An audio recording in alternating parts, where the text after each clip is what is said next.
नमस्कार स्वामी भक्त हो. स्वामी आपल्या सोबत आहेत किंवा त्यांचा वास आपल्या घरात आहे हे कसे ओळखायचे? स्वामी जर आपल्या सोबत असतील तर आपल्या दैनंदिन जीवनात कोणते कोणते बदल जाणवू लागतात? नमस्कार. श्री स्वामी समर्थ सर्वांना. मी सुप्रिया शितोळे नावाने आपला चॅनल आहे. चॅनलवरती जर नवीनच कोणी आलेले असेल तर चॅनलला सबस्क्राईब करा. व्हिडिओ लास्टपर्यंत पहा. व्हिडिओ आवडला तर व्हिडिओ नक्की शेअर करायला विसरू नका. स्वामी एखाद्या घरात वास करतात तेव्हा त्या घराचा कोपरा न कोपरा सकारात्मक ऊर्जेने भरून जात असतो. मनाला शांतता मिळू लागते. वातावरणात सकारात्मकता जाणवते आणि घरात समाधान, समृद्धी आणि आनंदाची भरभराट होत असते. पण तुम्हाला माहिती आहे का? स्वामी ज्या घरात वास करतात तिथे काही अद्भुत दिव्य संकेतही दिसून येतात. आज आपण अशाच काही महत्त्वाच्या संकेतांबद्दल बोलणार आहोत. बघा, जिथे स्वामींचा वास असतो तिथे कोणत्याही कारणाविना गोडवा आणि शांतता पसरू लागते. ज्या घरात स्वामींचा वास असतो त्या घरात वादविवाद, भांडण आणि कटुता दूर राहते.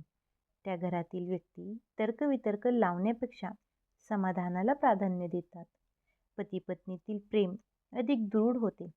घरातील प्रत्येक सदस्यांचा स्वभाव हळूहळू नम्र, सहनशील आणि करुणामयी होत असतो. दुसरा संकेत म्हणजे घरात काहीच कारण नसताना येणारा दिव्य सुगंध. म्हणजे पहा, आपण अगरबत्ती, धूप घरामध्ये काहीच प्रज्वलित केलेलं नाहीये. पण अचानकच इतका छान सुगंध येऊन जातो ना, की सांगायलाच नको. आणि तो सुगंध कुठून येतो हे लवकर तुमच्या लक्षातही येत नाही.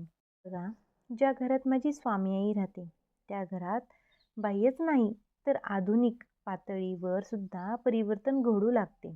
एक असा अद्भुत सुगंध घरात दरवळतो, जो सुगंध ना नैसर्गिक असतो ना तो येण्यामागे कुठला स्पष्ट कारणही असतं. हाच तो एक संकेत असतो की स्वामींचा वास हा तुमच्या घरात झाला आहे. याचा अर्थ असा, तुमचा प्रत्येक निर्णय, तुम्ही जो निर्णय घेताय तो प्रत्येक निर्णय, प्रत्येक पाऊल स्वामींच्या कृपेने मार्गदर्शित होऊ लागेल.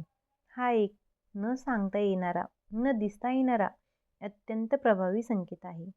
तिसरा संकेत हा एक आहे की अत्यंत महत्त्वाचा संकेत आहे. बघा, ज्या घरात माझ्या स्वामी आईचा वास असतो तिथे एक वेगळीच अनुभूती जीवनात जागृत होऊ लागते. विशेषतः जे लोक नियमितपणे स्वामींचं नामस्मरण करतात, जप असू द्या किंवा ध्यान असू द्या किंवा भक्तीत रमलेले असतात, त्यांच्यासाठी हा संकेत अधिकच स्पष्टपणे दिसतो. हा कधी-कधी असं घडतं की आपण गाढ झोपेत असतो आणि आपल्याला झोपेतच स्वामींचं दर्शन होतं. कधी-कधी असं पण होतं की आपण झोपलोत, पण स्वप्नात एखाद्या मंदिरात, देवघराचं किंवा दिव्यांनी प्रज्वलित असलेल्या एखाद्या ठिकाणाचं तुम्हाला स्वप्न पडत असतं, तुम्हाला दृष्टांत होत असतो, तुम्हाला ते दिसत असतं. तुम्हाला असं वाटतच नाही की मी स्वप्नात आहे.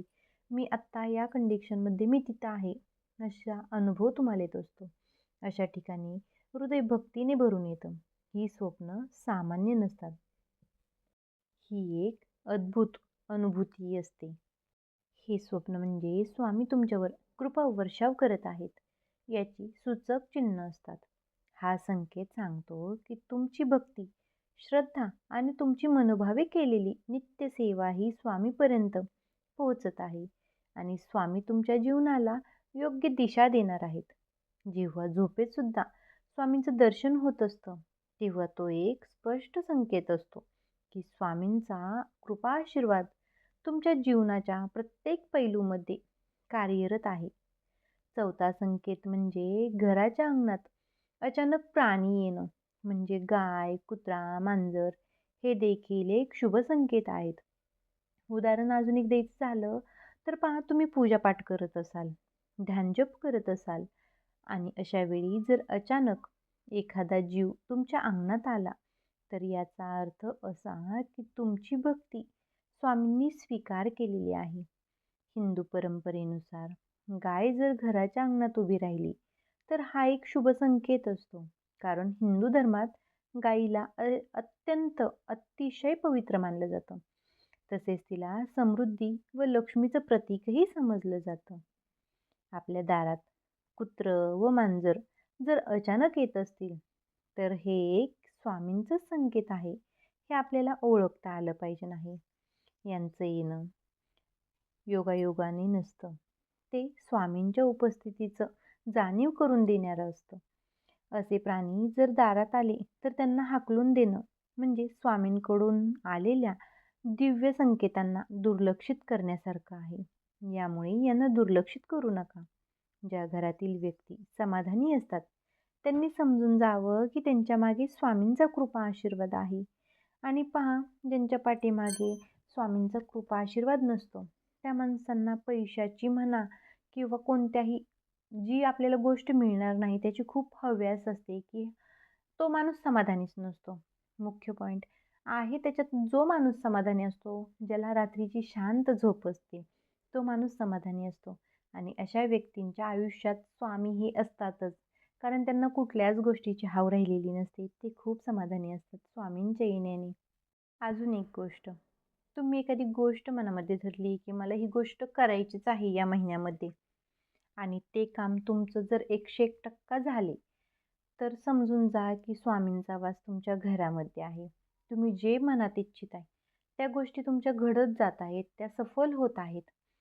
हा एक संकेत असतोच असतो, की स्वामी आपल्या घरामध्ये आहेत. स्वामी आपल्या घरात असण्याचे थोडक्यात संकेत मी तुम्हाला सांगितलेले आहेत.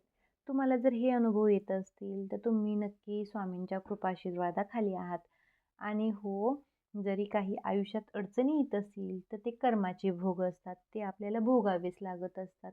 त्यामुळे आहे ना, वाईट दिवस आले म्हणून जास्त निराश होऊन जाऊ नका. त्या वाईट दिवसातून तुम्हाला कसे बाहेर पडता येईल, याचा प्रयत्न करा. कारण आयुष्य हे आहे ना, आपण चहा बनवतो पहा. चहा आत्ता केले खूप कडक असतो, पण तो काही वेळानंतर थंड असतो. तसेच आपल्या आयुष्याची असते. आज आपल्या आयुष्यात जर वादळ असेल, काही टेन्शन असेल, तर त्यातून बाहेर पडण्याचे आपल्याला रस्ता तर ठरलेलाच असतो. त्यामुळे आहे ना, तुम्ही जर वाईट दिवसांमध्ये असाल, टेन्शनमध्ये असाल, तर हताश न होता स्वामी मार्गावर या. तुम्ही आजपर्यंत स्वामी मार्गावर नाही आहेत, आजपासून तुम्ही स्वामी मार्गावरती या. तुम्हाला नक्की यातून बाहेर पडण्याचा मार्ग तर भेटणारच आहे. आणि अजून एक, आजकालची पिढी ही वाईट वळणाकडे वळत चाललेली आहे. त्याच्यामुळे होता होईल एवढे स्वामी केंद्रात मुले घेऊन जाण्याचा प्रयत्न करा. आईने प्रत्येक रविवारी पहा, मठामध्ये केंद्रामध्ये आहे ना, प्रत्येक रविवारी स्वामींची आरती असते. आरती झाल्यानंतर बालसंस्कार केंद्र असतं. तर तिथे आहे ना, हजेरी लावा. मुलांवरती संस्कार, आई-वडील हे संस्कार घडवतच असतात. पण काही काही गोष्टी आपल्या व्यतिरिक्तही त्यांच्या कानावरती चांगल्या गेल्या पाहिजे नसतात. तर मुलं चांगली घडवायची असेल तर केंद्राकडे खरंच वळा. आणि इथून पुढची कंडिशन खरंच खूप म्हणजे डेंजर होऊन चाललेलं आहे. सर्वच खूप मुलांची मानसिकता खूप म्हणजे विचित्र होत चाललेली आहे. त्यामुळे आहे ना, स्वामी केंद्राकडे धाव घ्या आणि प्रत्येक आरतीला हजर राहा. स्वामींची 108 आरती केंद्रातील करून पहा. नजदीक मठ असेल तर 108 आरती तिथेही करा. नक्की तुम्हाला स्वामींचा अनुभव येईल. पाठीमागच्या ज्या अडीअडचणी आहेत त्या नक्की दूर होतील. व्हिडिओवरती जर लास्टपर्यंत आलेला असाल तर चॅनलला प्लीज सबस्क्राईब करा. व्हिडिओला लाईक करा आणि व्हिडिओला जास्तीत जास्त शेअर करा. चला मग, झालेली सेवा आपल्या स्वामी आईच्या चरणी रुजू करते आणि आजचा व्हिडिओ मी इथेच थांबवते. श्री स्वामी समर्थ. जय जय स्वामी समर्थ. श्री स्वामी समर्थ. जय जय स्वामी समर्थ.